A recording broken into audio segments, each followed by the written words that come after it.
मन की बात में योग आपातकाल और श्रावण मास पर की चर्चा।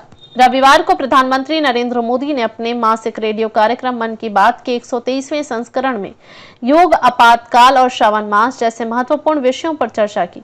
इस दौरान देश भर में हजारों स्थानों पर कार्यक्रम का सीधा प्रसारण हुआ। उत्तर प्रदेश के बस्ती जिले में भी आयोजन होटल बालाजी प्रकाश में किया गया, जहां बड़ी संख्या में लोग शामिल हुए। बस्ती में हुए इस आयोजन में भाजपा के कई वरिष्ठ नेताओं, स्थानीय जनप्रतिनिधियों, कार्यकर्ताओं, महिलाओं और युवाओं की उत्साहपूर्ण भागीदारी रही। कार्यक्रम की शुरुआत मन की बात के सीधे प्रसारण से हुई, जिसे सभी उपस्थित लोगों ने एकाग्र होकर सुना। आयोजन के पश्चात वृक्षारोपण जैसे पर्यावरणीय कार्यक्रम भी आयोजित किए गए। योग दिवस पर विचार। प्रधानमंत्री मोदी ने सबसे पहले हाल ही में संपन्न अंतर्राष्ट्रीय योग दिवस का उल्लेख किया। उन्होंने बताया कि यह दिवस अब एक वैश्विक आंदोलन बन चुका है। इस वर्ष की थीम एक पृथ्वी एक स्वास्थ्य रही, जो भारत की प्राचीन सोच वसुदैव कुटुंबकम को उजागर करती है। पीएम ने कहा कि योग न केवल शरीर को बल्कि आत्मा को भी संतुलित करता है और इसका अभ्यास अब विश्व के हर कोने में फैल चुका है। आपातकाल पर टिप्पणी। प्रधानमंत्री ने 25 जून 1975 को लगे आपातकाल को भारतीय लोकतंत्र का काला अध्याय बताते हुए कहा कि उस समय लोकतंत्र की खुलेआम हत्या की गई थी, नागरिक अधिकारों का दमन हुआ, प्रेस की स्वतंत्रता छीनी गई और लाखों लोगों को बिना किसी कारण जेलों में डाला गया। उन्होंने कहा कि यह केवल सत्ता के लोभ में लिया गया कदम था, जिसकी कीमत देश ने बहुत भारी चुकाई।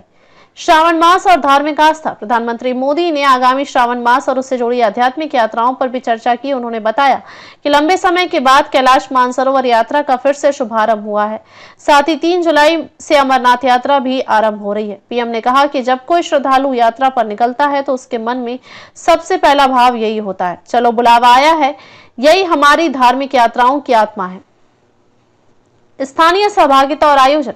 बस्ती में आयोजित कार्यक्रम में कई प्रमुख नेता एवं जनप्रतिनिधि शामिल हुए। इनमें भाजपा प्रदेश उपाध्यक्ष, पूर्व सांसद, क्षेत्रीय अध्यक्ष, जिलाध्यक्ष, किसान मोर्चा के नेता, महिला प्रतिनिधि, पूर्व विधायक, नगरपालिका अध्यक्ष और कई कार्यकर्ता उपस्थित थे। सभी ने मिलकर कार्यक्रम के पश्चात पौधरोपण किया और हरियाली व पर्यावरण के प्रति जागरूकता फैलाने का संदेश दिया। राजनीतिक सामाजिक महत्व। मन की बात कार्यक्रम अब केवल एक रेडियो शो नहीं रह गया, बल्कि यह जनसंवाद का सबसे प्रभावी मंच बना चुका है। पीएम मोदी इसके माध्यम से न केवल सामाजिक विषयों पर प्रकाश डालते हैं, बल्कि राष्ट्रीय चेतना, संस्कृति और नागरिक जिम्मेदारियों पर भी चर्चा करते हैं। निष्कर्ष, इस कार्यक्रम ने यह सिद्ध कर दिया है कि भारत आज भी अपनी जड़ों से जुड़ा है, चाहे वह योग हो, लोकतंत्र का मूल्य हो या धार्मिक यात्राओं की परंपरा।